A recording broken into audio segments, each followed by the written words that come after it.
पंकजाताई मुंडे आज मीडिया समोर आले आणि ते सुरेश धस यांच्या विरुद्ध बोलल्या. त्याचं मी स्वागतच करतो.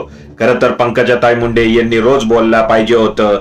जे निर्गुण क्रूरपणे संतोष देशमुख यांची हत्या झाली त्याबद्दल त्यांनी त्यांच्या घरीही जायला पाहिजे होतं. देशमुख कुटुंबियांच्या जे जन आक्रोश मोर्चा निघाला संतोष देशमुख यांच्या विरुद्ध जो अन्याय झाला त्यामध्येही त्यांनी सहभागी व्हायला हवं होतं, परंतु त्यापैकी यांनी काहीच केलं नाही. ताई म्हणत होते की बीड हे सुरेश धस यांनी बदनाम केलं. मी ताईंना हे सांगेल की ताई, बीड हे आपोआप बदनाम नाही झाले. तुम्ही भाऊ बहिणींनी बदनाम केलं आहे तुमच्या दहशतीने. पुढे ताई म्हणतात की मी एक महिला आहे आणि मी बीड मध्येच राहते आणि मी सुरक्षित आहे. पण ताई, तुम्ही हे विसरतात की हे जे गावगुंड आहे हे तुमच्याच माणसांचे आहेत. तुमचे जे भाऊबंदकी मधले जे नेते आहेत त्यांनीच पालन पोषण केलेले गुंडे आहेत. त्यामुळे तुम्ही कदाचित सुरक्षित असाल. सामान्य जनता या गावगुंडांपासून सुरक्षित नाही आहेत, ते भयभीत आहेत.